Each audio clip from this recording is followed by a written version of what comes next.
Welcome, everybody, to Survive and Advance March Madness Special. We are at the end of the first 2 days of the NCAA tournament, and we're going to do a little show tonight, me and Steve Risley. We haven't done anything since Monday because we've been covering the tournament, Steve. And right now, I want to remind everybody that we are brought to you by MyBookie.ag. Make sure you go to the grillingtruth.net, click on the MyBookie.ag banner at the top of the page, and it will give you up to a $1,000 cash bonus, 50% of whatever you put in. So if you put in $2,000, you'll have $3,000 to play with. I am your host, Mike Goodpaster. Right now, I'd like to welcome in my co-host, 1981 national champion, and the second best player to ever play at Lawrence Central High School, Steve Risley. How you doing, Steve? And after watching Virginia play tonight, I am the second best player ever to come out of Lawrence Central High School. Kyle Guy plays smart basketball tonight, and Virginia looked very good and came back and took care of themselves. Yeah. So they did what they need to do. Here's my question to you. Okay. Has anything compelling happened in this tournament yet? Oh, yeah. I think Liberty and Mississippi State was compelling, and the reason I think it was compelling was most people didn't think Liberty had a chance. Liberty played them tough for most of the game, and then Mississippi State, at around the 7-minute mark, goes up by 10. And then Liberty, basically by just playing smart, hard-nosed basketball, come back, get in the game, and at the end, the thing it shows you is, and we harp on this with the Indiana show, we talk about free throws, especially me. It's hard to win a championship if you can't shoot free throws. And to watch Liberty at the end of that game, I think they missed maybe one free throw out of 8 in the last minute. And in the end, that was the difference in the game, was their ability to shoot free throws. Yeah, but Mike, you've harped on Liberty all year long. I mean, and I give you credit for that. You've been a proponent of that team from day one. So is it compelling? Yeah, it's compelling to me because, number one, it proved me right. And and number two, I bet I bet a 4-team parlay today at $10 and made $476 off of it. That combined with Oregon and a couple other upsets. So, yeah, I think we saw compelling basketball. But when you compare it to last year, I mean, last year you had Maryland, Baltimore County beat Virginia and Kyle Guy. You had Loyola make a run all the way to the Final Four. Those are things, I think this is as compelling as most tournaments have been. I just think it's not as compelling as what we saw last year, if that makes any sense.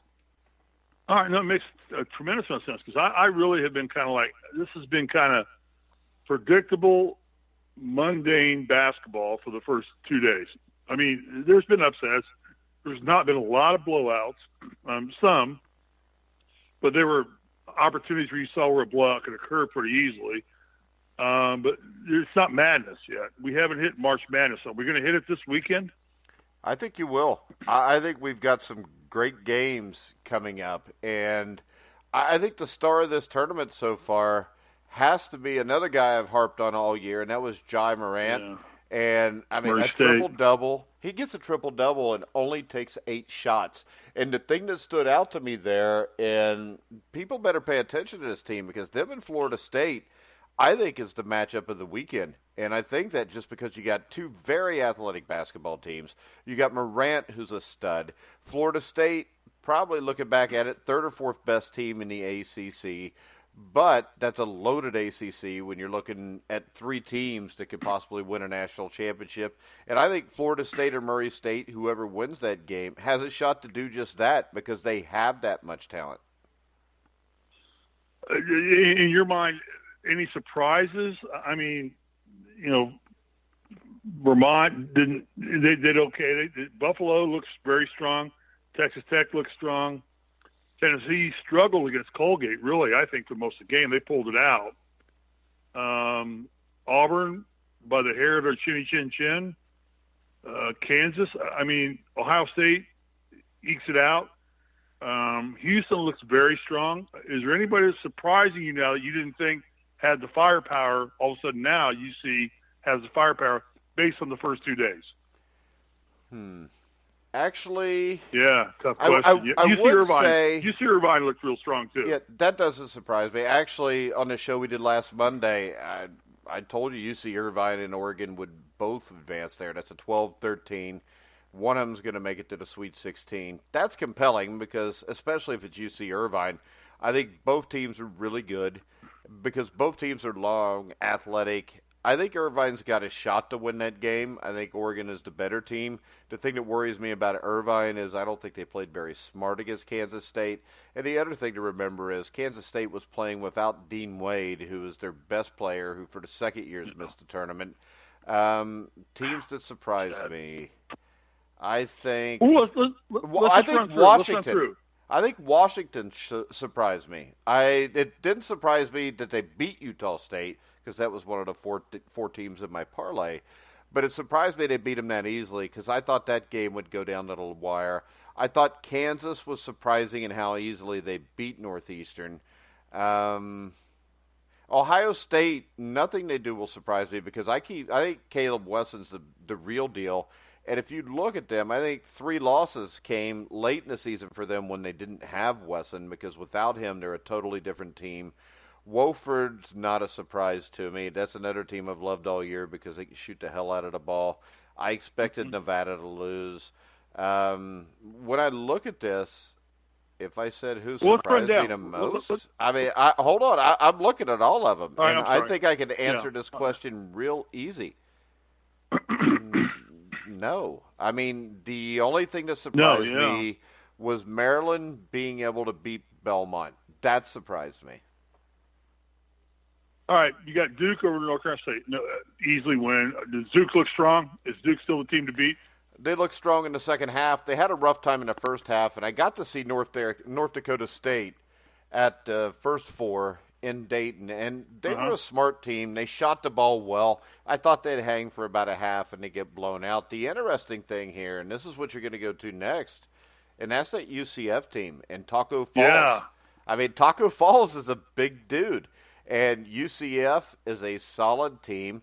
I think that they can hang with Duke. I don't think that they can beat Duke. I think they end up losing by 10 to 15 points, but I think it's a game that'll be interesting at least for 25, 30 minutes. And, of course, we call them Liberty over Mississippi State. That's an upset. Big time. Yeah. That's one of the biggest upsets so far in the first 2 days, right? That's probably the biggest upset to me. Because you got a 5 versus 12, yeah. But see, Mississippi State, you talk about Purdue. Mississippi State's another one of those teams that historically has a tendency, no matter how good they play in their season, to be a letdown when they get in a tournament. Okay, very fair. And Virginia Tech's handling, watching right now, it's a 14-point game now. Virginia Tech, so they're going to win that game. So they're going to advance to play Liberty. Yeah. Maryland over Belmont. Is that an upset to you, or Maryland's a 6th seed? I know, but it's still an upset to me. You seem to think Belmont. Yeah, okay, it is. I watched Belmont play, and the sad thing is Belmont got seeded 11th. Because if you watch the game, Belmont was a good team.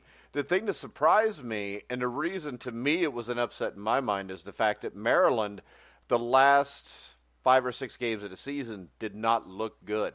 And I the bigger question here, Steve, and I know you're going to ask it, is this. What about the Big Ten? I think this has to be a surprise to most people, the way they performed in the first round.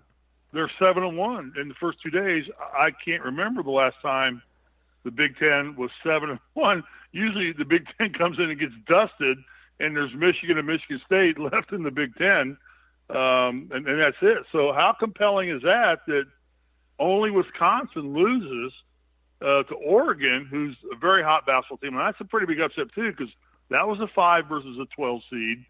But, we never thought that highly of Wisconsin all year long, except for Ethan Happ.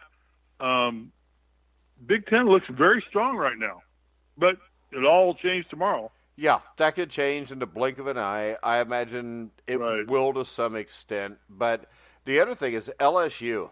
I think LSU did not look the same without their starter, without their head coach.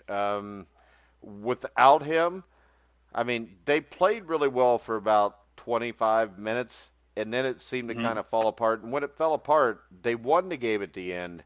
but they didn't look as good as what they did before. And I give Maryland a real shot to beat LSU. So you're a coach. How much farther can LSU go without really having the continuity of having their head coach? I mean, they're going to play Maryland right now. What do you think here? That's a big game because they looked weak. Maryland or LSU did not look strong. No, they looked strong for the first half. They had a big lead. Right. They let it get away. When it started to get away, they kind of fell apart. But the other question here is this. Maryland is not like they're so consistently good that you worry about them. I don't think they're the greatest coach team in the world. And then you look below them, you got Minnesota, Michigan State. So when you ask how far LSU can go, what happens if Minnesota beats Michigan State? LSU slips by Maryland. Next thing you know, they're playing Minnesota. Before you know it, they're in the Elite Eight. I mean, that can happen. I mean, you know how that is. 1981, it happened for you guys. Last year, we saw it with Loyola Chicago where, Kentucky gets upset by Kansas State, so Loyola doesn't have to play them. And this team, LSU, has as much athletic ability as any team in the country. It would not surprise me if they were in the Final Four. It would not surprise me if they lose to Maryland. All right, let's go down to Minnesota, Michigan State. Is there an issue with Tom Izzo and the timeout and coaching the player the way he did? I mean, is that just a fodder for social media, or is there an issue there? You're a coach. It's the world we live in today, and I know you've seen a picture of me before with a 6'8" offensive lineman that will tell you that you scare the crap out of me, and I'm bigger than you. And I can tell you this: he didn't hit the kid; he yelled at the kid. Get over it, people. I mean, we live in a world where you get so many social justice warriors, and you don't want to yell at a kid. But you know what? Tom Izzo wins because he holds people accountable, and he holds himself accountable. We don't have that at LSU. Just think how good LSU would be if they had a coach that was accountable for his own actions and held them accountable. LSU would probably be in the Final Four. They would probably beat Duke, but they don't. So it's basically just a bunch of soft people that don't like the way he coaches. I mean, he yelled at the kid. Big deal. And the most compelling thing to me was he yelled at the kid, and the kid was yelling back at him. I thought, man, I would have never done that tonight. I'd have gotten bitch slapped real quick. But what that tells me is this. What that tells me is this, though. In practice, when Izzo yells at them, if they don't agree, maybe they yell back. It's just a relationship they have. It's not a big deal. Right. Nobody at Michigan State thought it was a big deal, so everybody just needs to shut up about it. My question to you, Steve, is this. Okay. When you look at this region, do you think this is going to be Duke's, or do you think there's somebody here that's left that can beat them? You know what? I think the only team in this region that can beat them is Michigan State, only because it's going to come down to a coaching thing. And I think Duke is so talented and so well coached. I think MSU is so well coached, but I don't know they have the talent. So I hate making predictions, and I don't know what to tell you, but I think it's going to come down to Michigan State and Duke, which is how they set the bracket up, obviously, in the East. But Izzo showed me something. I mean, Izzo showed me the fire today or yesterday that I wanted to see, that you love about Tom Izzo in tournament play. And the great thing about that situation with that kid was he left him in the game. He didn't yank him and bench him. He just coached him and let him go play. And Krzyzewski sits there, and you never see Mike Krzyzewski raise an eyebrow. He just kind of deals with it quietly and gets the team in the huddle. But Duke is so talented. I think Duke comes out of the East right now, looking at it. But we got to see what happens. I mean, it's March Madness. I think the biggest threat to them is Virginia Tech. It's what I said last Monday. They've already beaten Duke. They've beaten Duke with Zion. And Virginia Tech is a really good team defensively. I think Virginia Tech is the biggest threat to them. The thing that worries me about Michigan State is, he was yelling and raising hell, but they barely beat Bradley. Bradley was in that game until the last couple minutes. Bradley's an 18-15, 18-16 team. And if you look at Duke, they played a team similar to Bradley in North Dakota State. And it was a 4-point game at the half, and then Duke just blew their doors off in the second half. I think this, with the injuries Michigan State's had, they've got the one guard, Cassius Winston, who's a stud. That one guy is not going to beat the three studs Duke has. But Virginia Tech, and the reason I give Virginia Tech a chance is this. Virginia Tech, outside of beating them before, is not going to be intimidated by them because they play them 2 or 3 times a year. And I think Virginia Tech has a very good basketball coach. So Virginia Tech, I think, is the biggest threat to Duke. And I also find it interesting how Duke is going to attack UCF's big man falls. I think that they will figure that out. And also this, when you talk about Michigan State, I think Minnesota could beat them tomorrow. Minnesota looked decent. I mean, they looked strong. I mean, I watched they got that the Murphy kid. The Murphy kid's a stud. Right. Yeah. I don't know. I just think that Michigan State, with 7 Final Four appearances, I know they only got 1 championship. I get that. But Izzo tends to find a way to catapult his team through this tournament and build on momentum every it's hard to bet against that directly. It's been a while since he's made a Final Four. It's been a while. Run.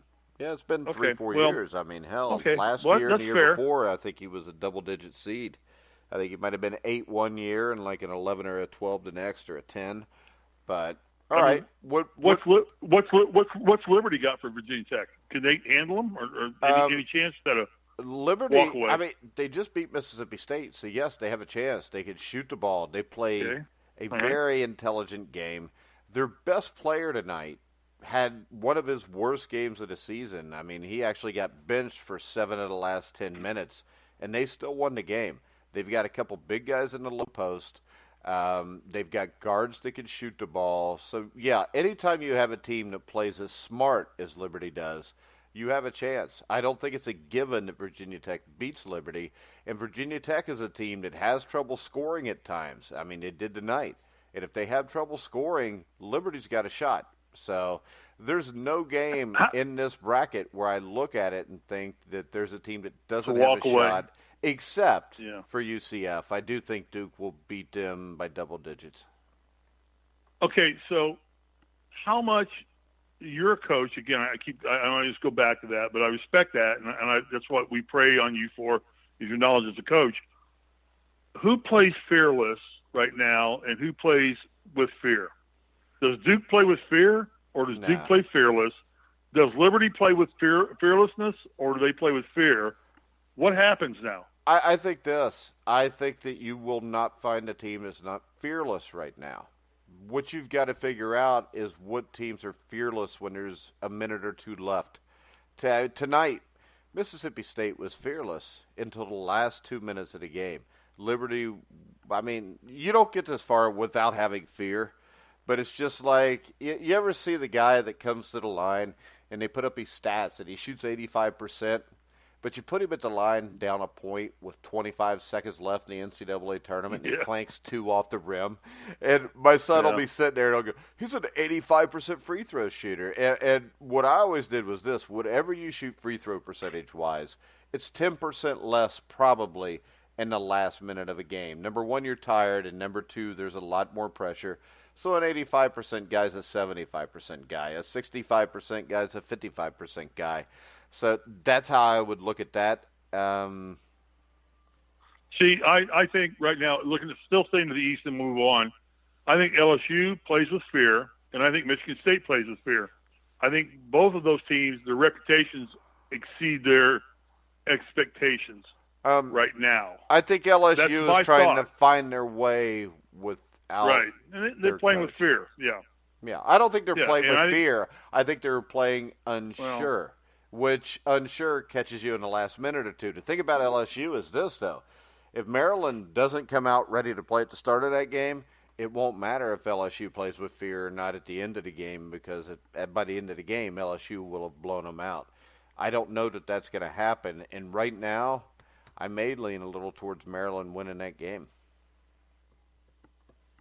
Okay, so how important is it to have teams like play to live, to play another day, and teams that are playing to win a national championship? Because really, you got to look at Michigan State as a team. It's like they're playing to win a national championship. Maryland is playing to play another day. How does that factor in? I think Michigan State's playing to play another day.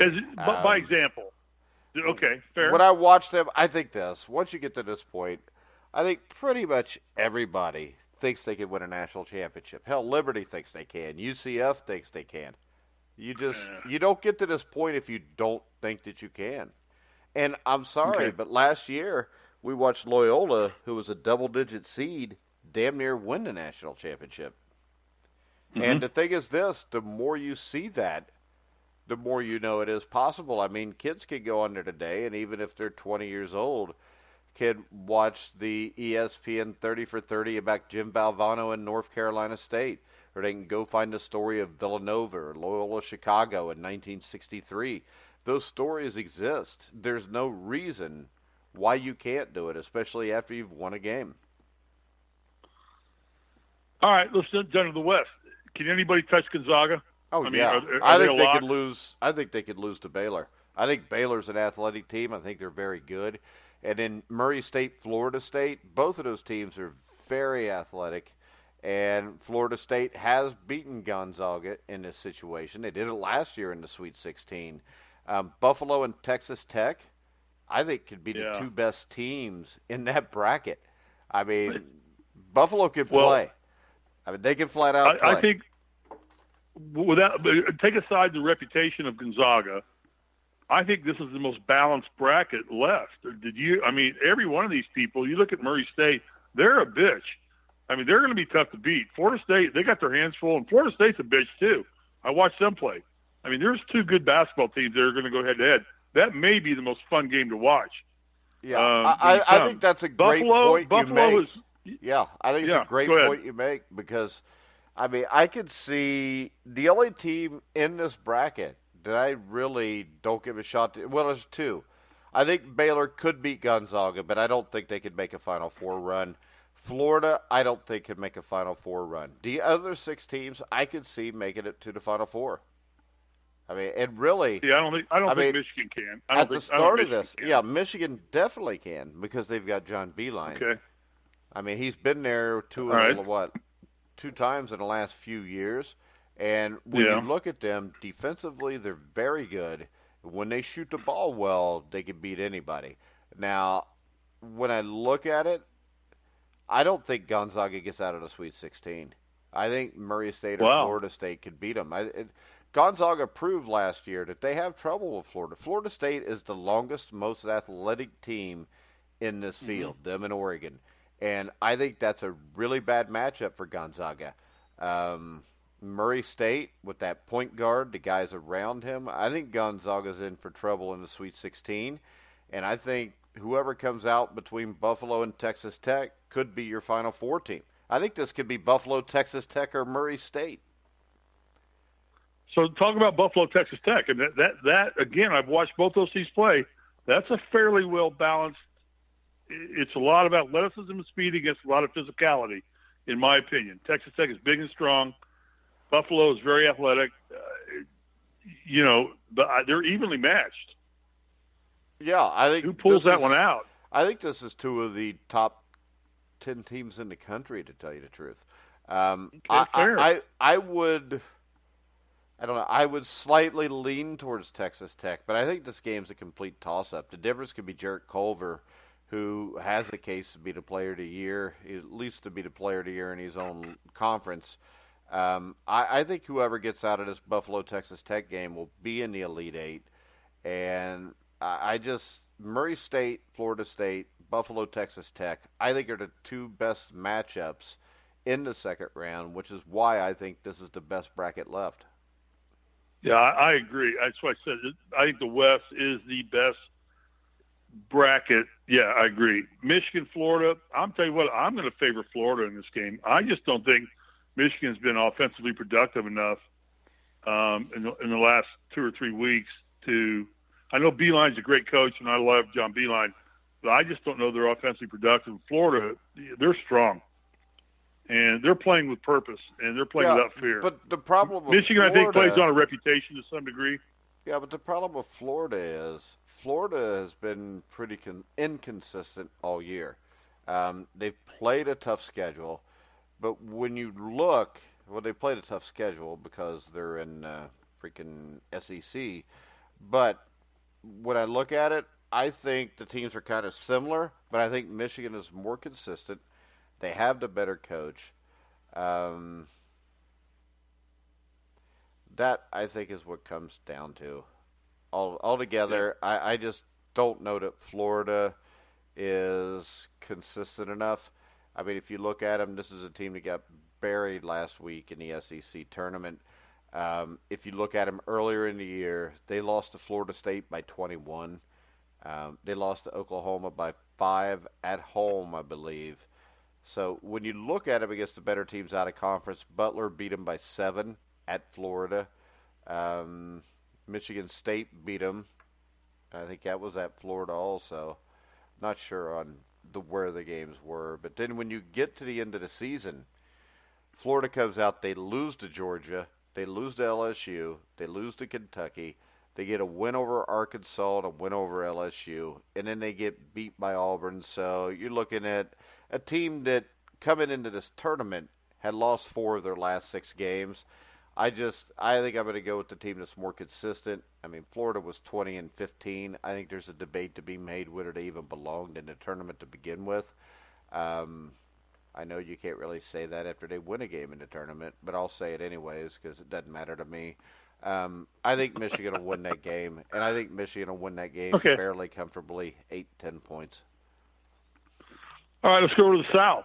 Virginia struggled in the first half against Gardner-Webb again. You and I were texting back and forth thinking, here we go again.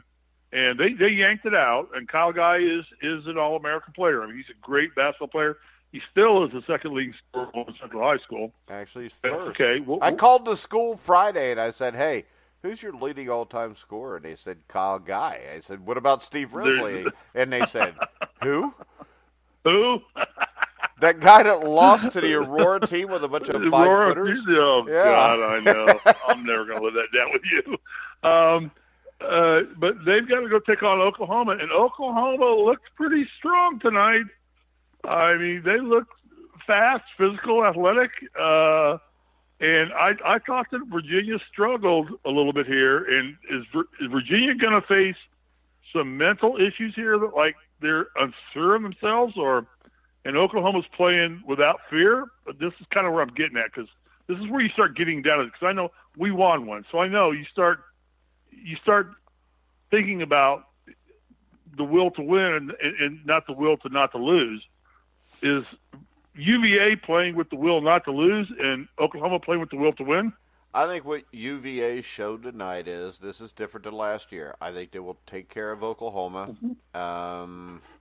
Oklahoma's a really talented team, but the same thing that I just said about Florida, Oklahoma had a middle part of the season where they lost 5 or 6 straight games. At the end of the year, I think they were 2-3 in their last 5 games. And one of those wins was against a bad West Virginia team. They got run off the floor by Kansas State. They lost to that bad West Virginia team, too, in the conference tournament. So when I look at it, I would say, watching the way Virginia played, if Virginia was ever going to play afraid to lose, it was going to be when they fell behind 28-14 to the 16 seed. The thing that would make me feel better about them is once that happened, they came out and they controlled the rest of the game and they dominated the game. And Gardner-Webb is a solid team. They're not what the other number 16 seeds were. I think I alluded to that on Monday with Brian and yourself. And it did not surprise me that Gardner-Webb played them tough for a half. But it surprised me that Virginia played as well as they did once they were down 14. Because if you go from 28-14, they outscored Gardner-Webb by 30 points over the next 15 minutes. So if they were afraid to lose or playing not to lose, I think this takes a huge monkey off their back. And I think from here on they'll play fine. I think they'll handle Oklahoma. I don't think Oklahoma's got anybody that can handle Kyle Guy. I think Virginia wins that game. Yeah. So the accreditation to Virginia, I can't find a better word to use right now, but is due to the maturation or maturity of Kyle Guy. Would we all agree on that he's just matured? I think he's DeAndre turned into a Hunter. real deal player. Well, I think you got DeAndre Hunter and Kyle Guy. Yeah. Yeah, so I think this is a good team. This is a team that can make a Final Four run. And this is a bracket that all of a sudden is not that tough. I mean, I don't think it was ever that tough to begin with. But when you look down here, if they win there, they'll play Oregon or UCI. I don't think UCI plays smart enough. I don't think they take care of the ball good enough to beat them. And Oregon is a team that is scary because they're so long and athletic. But, I mean, let's face it, Virginia plays against long and athletic teams all the time in the ACC. So I think anybody they get in the Sweet 16, I think they will handle. I think Oregon's a dangerous team to play. But when you get down to it, I'm going to take the team that's been consistent all year instead of the team that's just hot at the end, especially a team that's just hot in the Pac-12. And I don't think probably the Pac-12 is as bad as we made it out to be. And, I mean, they've got two of the three teams are into the second round. But I think this is Virginia's to win on that side. And if you look down below, you got Villanova, Purdue. You got Iowa, Tennessee. Who comes out of that game? Who comes out of Villanova, Purdue? Let's talk about that one because, I mean, that's talent versus coaching to me in that game is what I see right there. I mean, Jay Wright is probably, in my opinion, the best college coach in the game right now. That's just my opinion, and you can shoot it down if you want to. But I think if I did not want to face a coach, I would not want to face Jay Wright because he's kind of like a Bob Knight of my day. He'll find a way to beat you. And so who comes out of Villanova, Purdue? Purdue's the better team. I think what this comes down to is, does Carson Edwards play well? If Carson Edwards plays well, he doesn't force things, Purdue wins the game. Villanova is one of the best three-point shooting teams in the country. So the fact that they are that, combined with being with Jay Wright, and, I mean, Jay Wright, Mike Krzyzewski, John Beilein, I don't think there's any better coaches than those guys in the country. If you made me bet, like, my left pinky on this game, I would probably go with Purdue. Or the $495 you won today. Bet all that tomorrow. Who are you going to bet it on, Purdue or Villanova? That, I would probably, without a point spread, because I haven't seen a point spread, I would probably go with Purdue because I think they're the more athletic team. I think they're the slightly better team. But this is close, and it would not surprise me if Villanova wins. Now, the interesting thing to remember here, we talk about Jay Wright, but over the last 4 or 5 years, he's won 2 national championships. His other 2 trips to the tournament ended in the second round. So it's either been a national championship or a second round here. I'm going to go with Purdue. I don't think it's by much, but I'm going to go with Purdue. And then you've got Iowa, Tennessee. And the interesting thing here is if Tennessee gets Iowa through, looks strong. They look strong because they played Cincinnati. Cincinnati has Mick Cronin as the coach. Mick Cronin is an abomination to basketball coaching. And I know I'm from the Cincinnati area, but I'm a Xavier fan, so I don't really give 2 shits. I hope they keep Mick Cronin.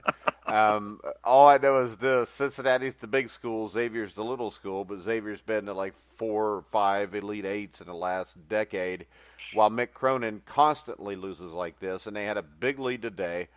I don't know what happened, and the reason I don't know what happened is because I have Comcast Xfinity cable, and I'm sitting there, and I'm watching NKU and Texas Tech.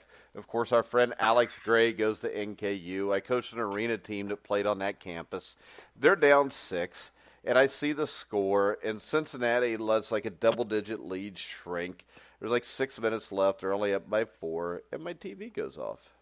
And I look outside, and there's this little fat, bald guy. He's got a hat, and he's got a goatee that is like really long, and he's got one of these stupid-ass rubber bands tied in the end of it.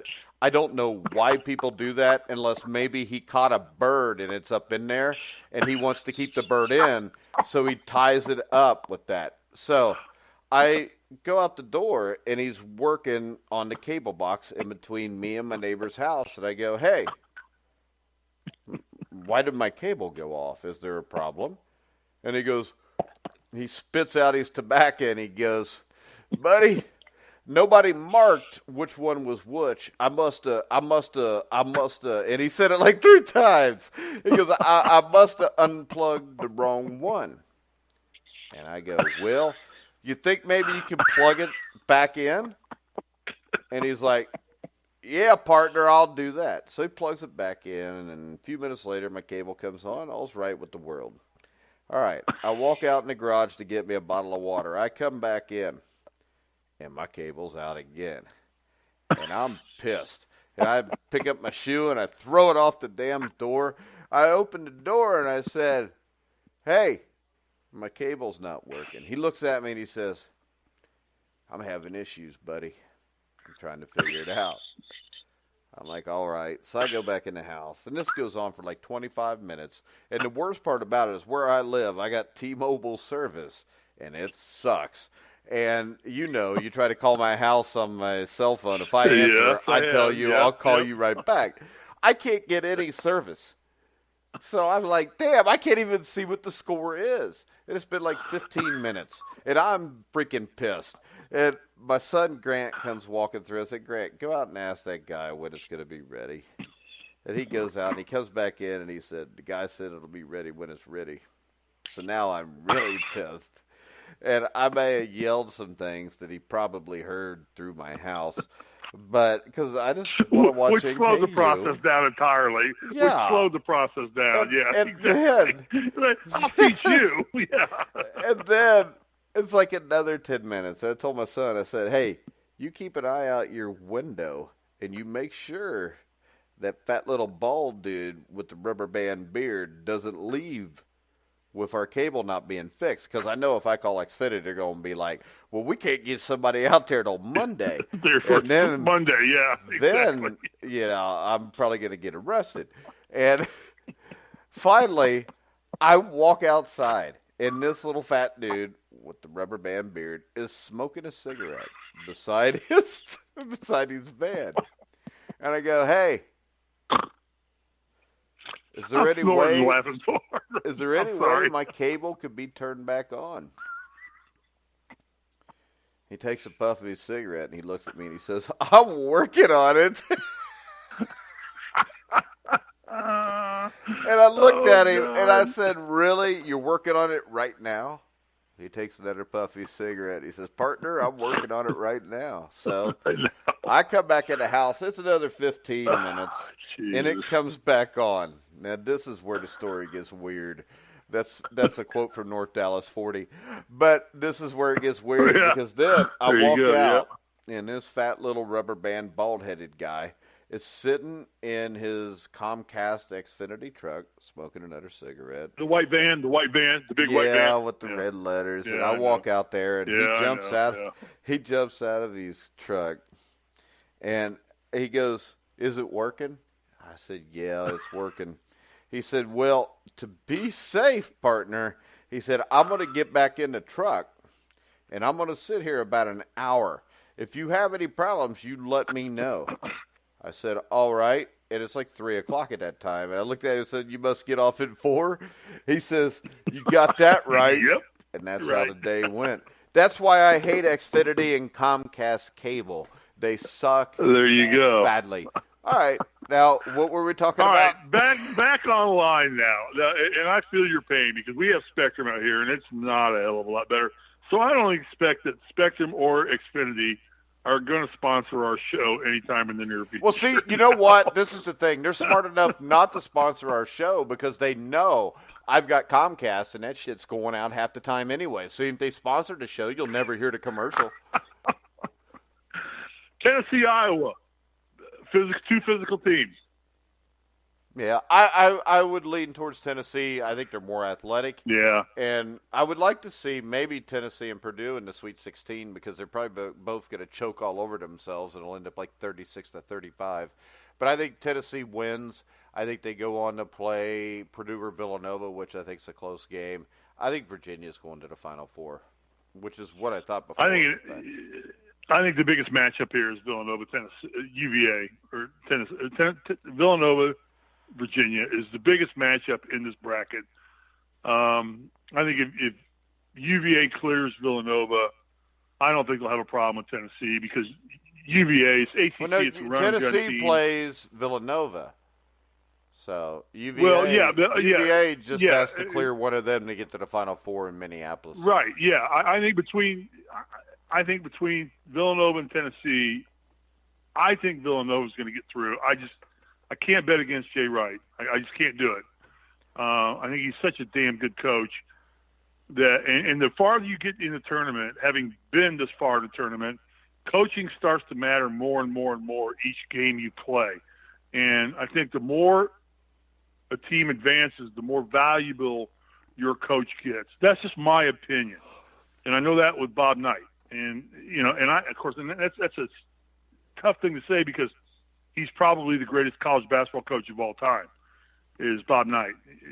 And so it's going to come down to UVA looked strong today. I really liked their game. Kyle Guy is a hell of a player. I mean, that kid can play the game. He can control the game. You know what's amazing to me about Kyle Guy? He controls the game, which a lot of guys don't do. Romeo Langford for Indiana doesn't control the game. And of course, he's a freshman, but he doesn't that's control the big difference, though, because last year, I think your problem was in the first round of the tournament, Kyle Guy did not control the game. I think Kyle Guy learned from that. He's a freshman, Virginia is going to the Final Four. I think I picked Virginia to win it all agree. at the start. And I still think that that's very possible with DeAndre Hunter and him. I think they're a really well-coached team. And I think the thing you're missing from my story about Villanova is this.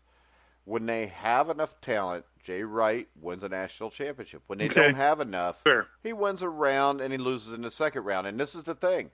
Bob Knight, greatest coach of all time in your opinion, he only won 3 times in about 30 attempts. And there are plenty of Cleveland State and Richmond losses there. Yeah.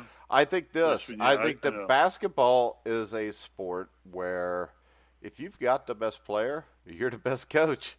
If you've got the most athletic players, you're the best coach. And when Bobby Knight in 1981 had Isaiah Thomas, he was the best coach. In 1982, and me, you take and you. Okay, you.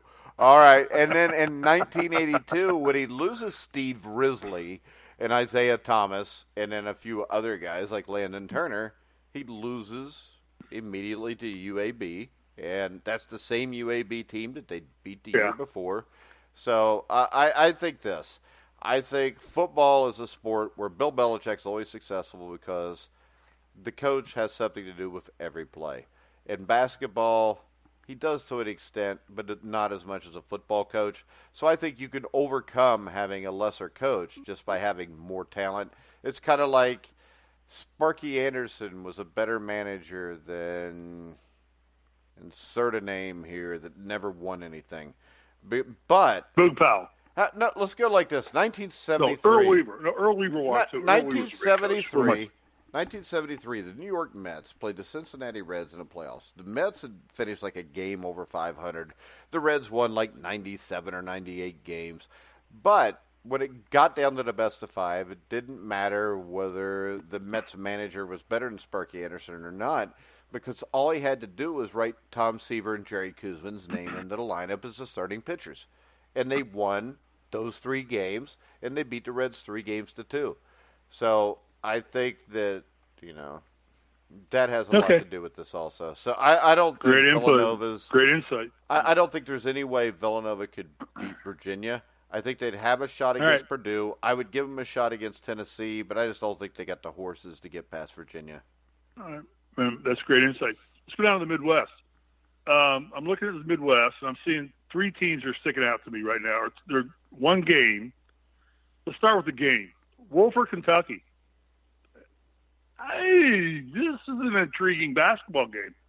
Well, because Wolford's good. Any game Wolford plays, and I would like to go back to the question you asked me 3 weeks ago on our show with Brian. Yeah, I know. You arrogantly asked me, well, do you think Wolford would beat Indiana? Indiana? And you got a quick yes. Yes, they would. And you laughed. But if you watched them beat Seton Hall by 16 points, you'll know this team is legit. Now, Wofford played North Carolina tough at North Carolina earlier in the year. They're not going to be afraid. Kentucky's missing their best player, who will not be playing. And when I look at that, it comes down to this. Where's this game played at? Where are they playing this game at? It's in Jacksonville, Florida. Jacksonville, Florida. Okay, so it's a neutral court. It's a neutral court, but you're going to have what? Who else plays in Jacksonville? Kentucky travels well. Yeah, they're going to have their fans, but my question is, who else plays in Jacksonville, Florida tomorrow? No. Jacksonville is okay, you've got Maryland and LSU. I guarantee you this. Every Maryland and LSU fan will be there to cheer against Kentucky. Against Kentucky, right. Yeah, and the thing is this. Wofford shoots the three as good as any team in the country. An off day for them, they're going to make a third of them. An on day, they're going to make half of them. If it's that on day, they win this game. It's the off day, they don't. It's that simple. And when you look at Wofford, this is a team, if they beat Kentucky, could end up in the Elite Eight. Now, will they beat Kentucky?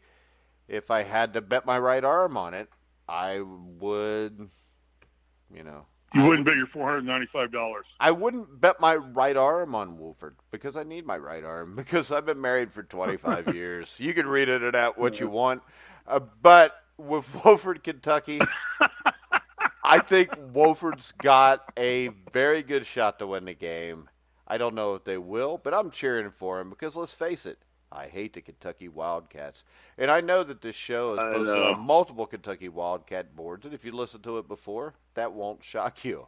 So, what the hell? We don't care. So, all I can tell you is this. If you get mad at me, don't smack your sister because she's your baby's mama. Go ahead, Steve. Yeah, if you're from Kentucky, it's where your family tree doesn't fork. Oh, my God, I can't believe I just said that. That is mean. Whatever. Accurate. But it's old. All right, Houston. Talk about. I watched Houston. Okay, I got two questions for you on Houston. Are they legit? And two, did IU screw up by letting Calvin Sampson leave? Take one. Is Houston legit? Yes. Okay.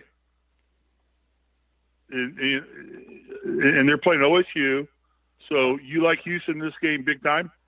I don't know about big time because Caleb Wesson makes this Ohio State team not really an 11 seed. I think Caleb Wesson's a stud. He can cause problems. I think Houston is too athletic. I think Houston runs them. I think Houston ends up breaking them down, beating them by 10 points. And I think you end up with Houston against Kentucky, possibly Houston against Wofford. And did IU screw up by letting Calvin Sampson go? No. They screwed up by hiring Kelvin Sampson. He was not the right fit at that place. He's the right fit at Houston, and he'll probably be the right fit as the next Texas Longhorn coach in a year or two. Really? You think he'll leave Houston? With what he's doing at Houston, you think he'll leave there? Oh, yes, Texas. It's the Big 12. Shaka Smart's been having trouble there. They finished 500. I think they're one game over now. They're playing Xavier in the NIT on Sunday in the second round.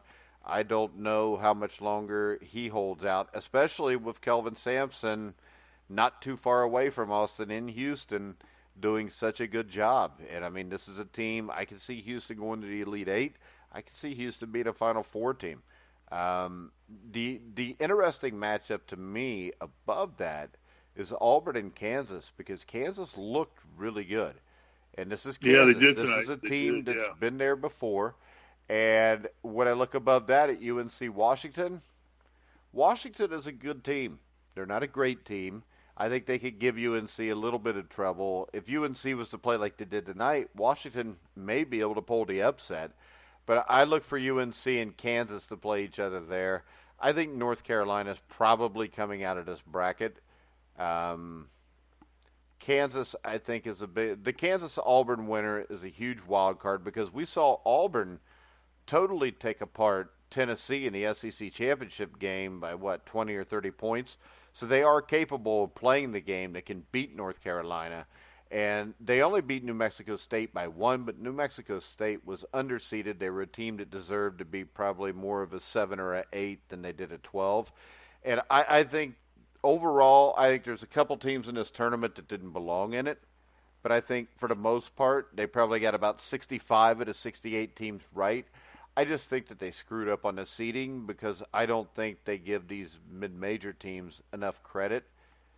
And that's why you see, what would we have, 3 or 4 12s winning? Yeah, there were five 12s. I think there were 3 5 12s. There was 4 12s, 3 of them won, and the fourth one was New Mexico State, who lost by a point. And I think that over the last 5 years, they are now within 2 or 3 games of a 12 seed being at 500 against a 5 seed. And that's an interesting question. And so we'll wrap it up here shortly. Should they just rank like the top 16 teams and then just kind of fill everybody in? Because I believe that the 6 through the 12 seeds are so balanced anymore because of parity. Are they just creating matchups? I think this. I think what they're doing. Put it on television or what? No, they're creating matchups to get power 5, 6, whatever the hell you call it, teams in the Final Four, because that's your big ratings. Right. They're making it as hard as they can on teams like Liberty. I mean, this is the thing. If Liberty doesn't pull the upset and win the conference tournament, they're not even in this tournament, and they just beat Mississippi State.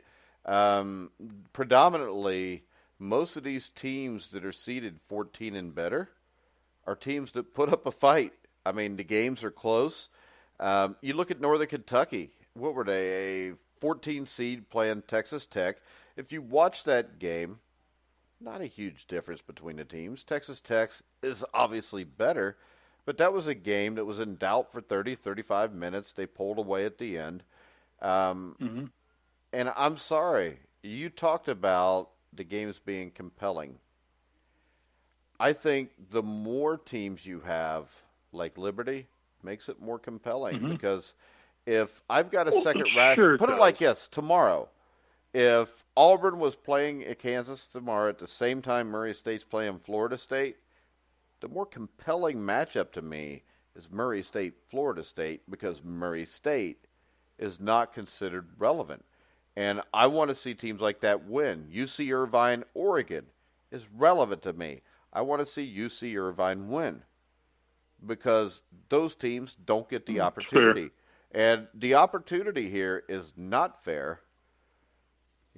Indiana has no complaint. UNC Greensboro. They have no business being. They don't belong. But what I'm saying is this. But if it would have come down to it, they probably would have put IU in over UNC Greensboro. And it's wrong. I watched St. John's play, against Arizona State.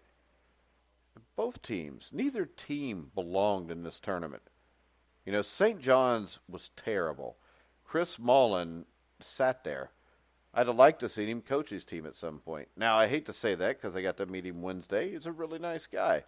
Or Tuesday, whatever they had their practice. But I got to meet him. He's a nice guy. But I don't think he's the coach.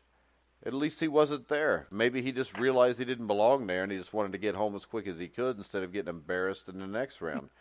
Arizona State, they've got players, but I don't think Bobby Hurley does a great job of coaching them either. And we saw when they played a Buffalo team that is a mid-major, they got their asses handed to them big time. It wasn't just, Buffalo got hot for a little bit and upset the Pac-12 team. Buffalo pounded their ass. Buffalo was better at almost every position on the court, including head coach. And, if these mid-majors could keep their coaches, if Buffalo could keep the guy they got, the way Gonzaga kept their guy, Mark Few, maybe they don't drop off. And you've got mid-majors. People got to remember, at one point, I've always been a big Xavier fan.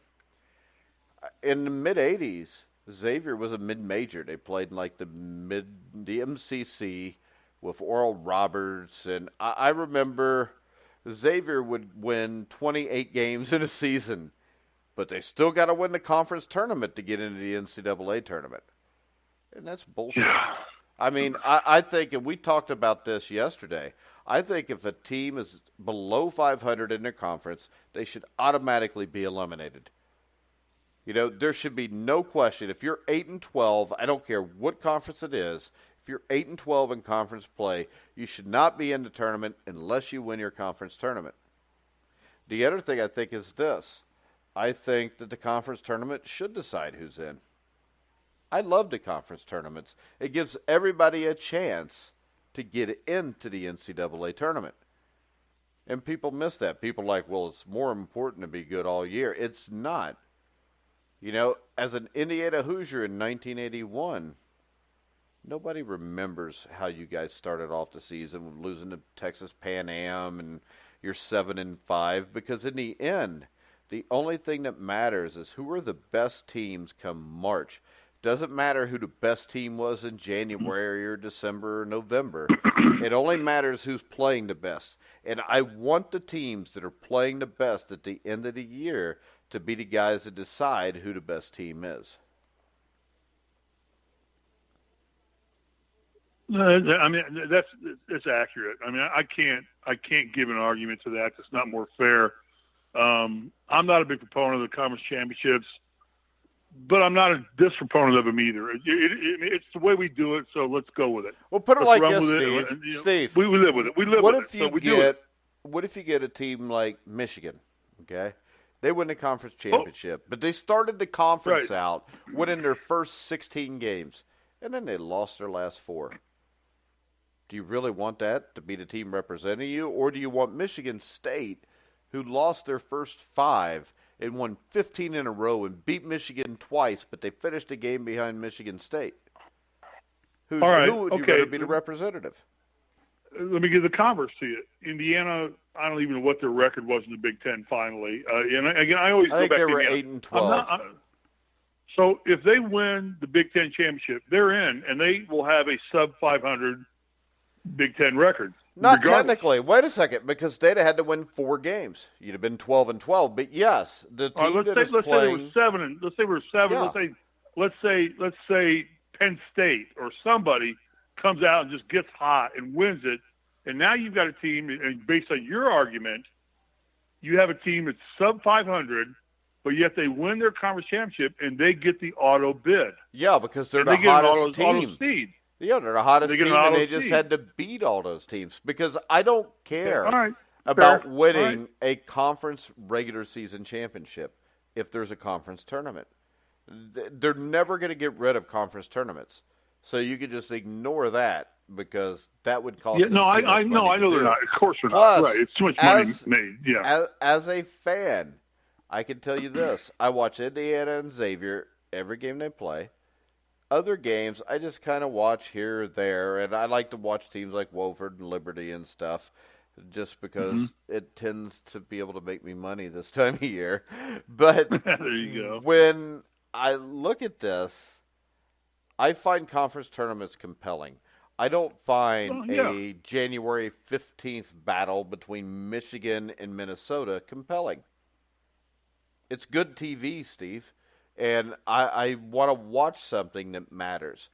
And if you take away conference tournaments, if you get a team in the Big Ten that runs away at 18-2 and they've clinched it with 5 games left, all the other games are irrelevant.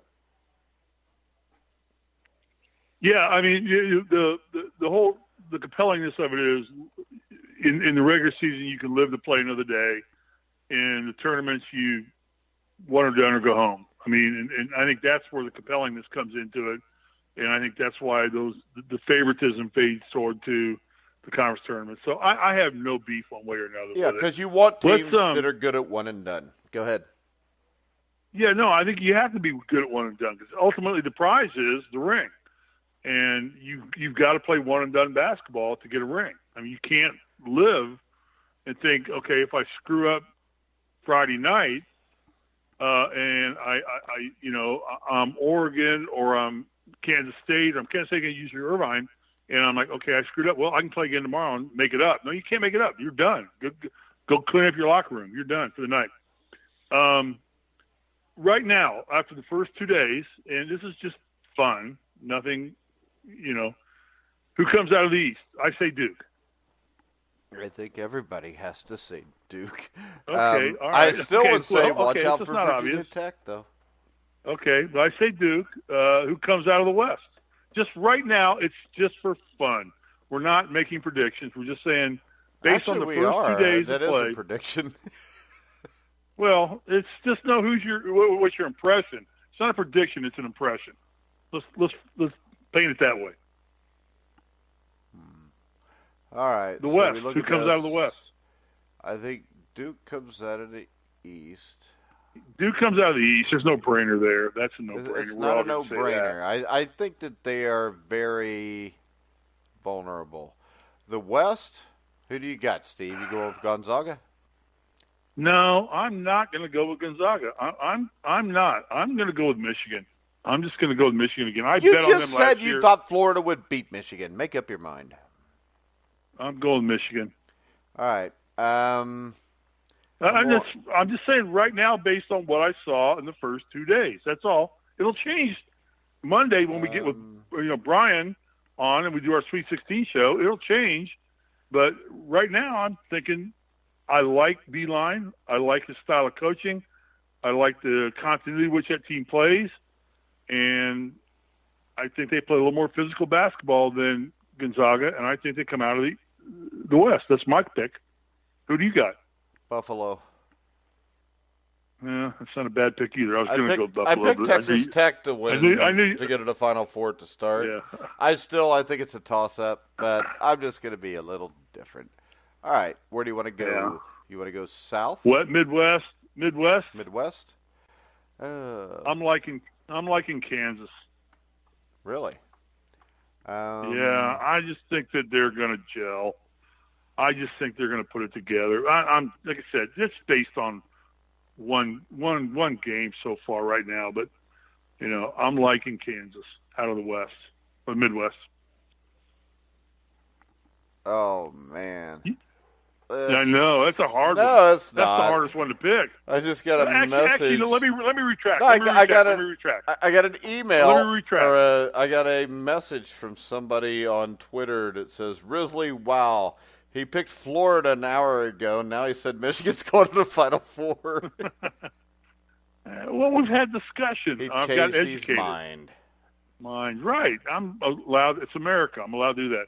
Actually, out of the Midwest, I'm going to do that and be president, By the way. But go ahead. He does it every 5 minutes. Just follow him on Twitter. This is bold. I think Houston comes out of the Midwest. Yeah, wouldn't surprise me. I'm going with North Carolina. Yeah. Who do you got in the South? Yeah, it's an easy. In the South, I can't go against UVA. They're strong. I think that's the team that wins the championship. You picked Villanova last week. Yeah, well, I think UVA. I think it'll be Virginia against North Carolina and Duke against Buffalo. That's it right now. Let me see. That'll probably change. Virginia against North Carolina. Yeah, it's going to change this weekend. Sure it is. But we're having fun with it for 2 minutes right now. That's all we're doing. So I like UVA. I like Houston. I can't go against Beeline. And Duke is Duke. Duke is the team to beat. But they may get beat. It's March Madness. All right. Wrap it up, buddy. You got something else to do. Nope. All right. I'm going to remind everybody tomorrow at noon, approximately noon, we will have the Sheridan Report. Bobby Sheridan, pick college hoops, pick NBA, pick a little bit of everything. Might even pick our noses. Then sometime tomorrow, I guess, are we going to do an IU Arkansas post game right after the game, Steve? If we have to, which we probably do, because we have an IU basketball week. Who gives a damn about the NIT? And right now, who gives a damn about IU? But yeah, but then we had a bunch of people listen to it, so it was all right. I know. So yes, we will do. The game's on at 12 o'clock Eastern time on ESPN2. And I would guess within 30 to 45 minutes post-game, when everybody can get their schedule cleared, we'll be on doing a post-game wrap-up.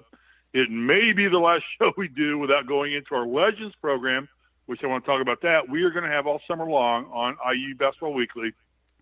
I am lining up some of the greats of IU basketball. Landon Turner, Ray Tolbert, AJ Guyton, Damon Bailey I've reached out to. Can we get Chuck Each week Franz? we're going to have... No, I'm not going to get Chuck Franz. Why not? Well, if you want me to get Chuck Franz, but I like Chuck Franz. Okay, I'll get Chuck Franz. He played at Clarksville Providence. He still holds the scoring record at South Dearborn High School, I think, for a game. I still hold the scoring record at Lawrence Central. You don't acknowledge that for me. No, because that's no big deal. Because when you had to play teams down here, you lost to them. Chuck Franz beat them. All right, there's a difference.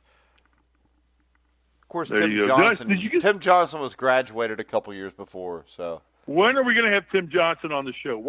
Let's get Tim Johnson on next week as a guest analyst for us, and let's break down something.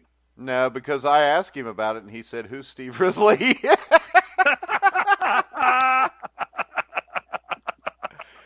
Yeah, that's what he said when I played him too. Who's Steve Risley? He lit my ass up for a bunch of points. Oh, you didn't have to guard him. It was somebody else on Lawrence Central who holds the blame there. All right, guys. Yeah. Monday we will be back on Survive in Advance, normal time at noon with Brian and Ralph to talk Sweet 16 preview, talk a little bit about what happens this weekend. On Tuesday, we will have Steve.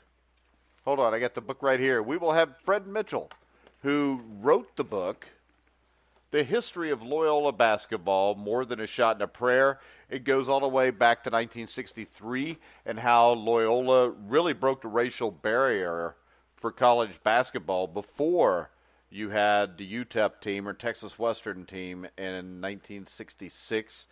Also, it's the history of Loyola basketball, so they jump forward. You go through the Alfrederick Hughes, which he was in the MCC against Xavier in 1985. That team actually went to the Sweet 16 and lost to the great Patrick Ewing Georgetown teams, all the way up to the Final Four team from last year. So Fred Mitchell will be our guest on Tuesday. On Wednesday, we'll have Max Livister. That's going to be a great show. That's going to be a great show. I'm so looking forward to that show because I love the history of the basketball in that era when the NCAA started getting shaped. You know what? So, you sounded like the water boy on that. You know, I like the history of the basketball. I like that. I like that. Yeah. You ever read who the coach was in the Waterboy? Have you know ever? Who the coach was? Do you know who the coach was in the Waterboy? Henry Winkler, Fonzie. There you go. Spot on. There you go. Well, that was easy. God, I've seen the movie smart. like 50 times. Yeah, I'm a freaking genius. But, all right, then Thursday we will have Sarah Uran, hopefully Graham McGowan, and Bobby Sheridan. Opening day. Hopefully Bobby's listening, so now I've told him that we're planning on Thursday to have a Major League Baseball preview for the season. If you're out there listening, Bobby, just text me that you heard that, so I don't have to tell you later. Mike, can I say this? Mike, can I say this? Can I say this? Sure. Hey, better, swing. I hate that shit. Ducks on a pond. Ducks on a pond. No, stop it. Hey, better, I've already swing. told you I'm going to have to mute you because I don't believe in that stuff. I think it sounds stupid. It's something some Europeans would do during a soccer game to me. On Friday, we're kind of up in the air what we're going to do right now, but we may have Cole Han on to talk a little NBA. We may even mix it up, go a little NBA talk with Cole, and then do Anthony Servino to talk a little NFL. Let's see. Yeah, Bobby Robert Sheridan Kraft. is listening. Robert He said Kraft. he would love to be on that Robert Kraft. show. Huh? Okay. We got to talk Robert Kraft. So we got to figure out what's going on there. And there's some shenanigans going on there. Who cares? He's a rich white guy. He'll get away with it. Oh, yeah. Bobby Sheridan said he would love to be on this show. Yes. Okay. Thank you, Bobby. All right. If you're listening. So make sure you check us out there. Make sure you check out mybookie.ag, whose commercial I didn't run tonight, but they didn't tell me to do it. I just did the commercial on my own, and Risley thinks my commercial sounds like a commercial, so he doesn't like it. I tried to tell him it's a commercial, so it's supposed to sound like a commercial, but he hasn't gotten it yet. And Lucas Weiss thinks that it's funny because my voice sounds different. And it's probably because at the end I say that, you know, if you combine the Sheridan Report and mybookie.ag, you get paid. But we're going to go ahead and wrap the show up for tonight. I want to thank Steve Risley for coming on the show. I'd also like to thank myself for being here, and I'd like to thank that Xfinity Comcast guy for smoking multiple cigarettes while taking his time fixing my cable. So, we're going to go ahead and wrap the show up. I want to remind everybody you can hear all of our shows on iHeartRadio, iTunes, TuneIn, Spreaker, YouTube, Spotify, My Little Pony. You can hear us everywhere. Oh, Sports don't go there. podcaster Why heard. did you go there? Because it popped into my head. Now I've got to deal with Alex on Jeez. Sunday night with NASCAR. I wasn't even talking the about NASCAR Alex. show. Bobby likes My Little Pony. Okay. Oh, He that's does. scary, too. Now I got two of them. Yeah, Bobby's a big My Little Pony fan. That's why he bets the games so he can make money to get, Oh. What do you call it? Rare My Little Pony stuff. Also, Hey, they're actually going to start racing at Santa Ana or Santa Anita again. They've had real trouble. They've had to destroy 22 horses in the last month because the track surfaces due to the rain out here in California. They've had to destroy. It's been a big story out here in California, sadly. Yeah, but the good thing about that in to, California, that means all the Chinese restaurants will be cheaper on their meat now, right? Oh, Mike. Goodpaster. What? Really? Seriously? What? Did you just say that? Well, it's better than using dogs and cats. All right, guys, we're going to wrap the show up. If you're with the China Walk, we would love for you to be a sponsor. But once again, you can hear us everywhere. You can hear a sports podcast. So, for Steve Risley, I'm Mike Goodpaster. You've been listening to The Grueling Truth, where the legends speak. I apologize.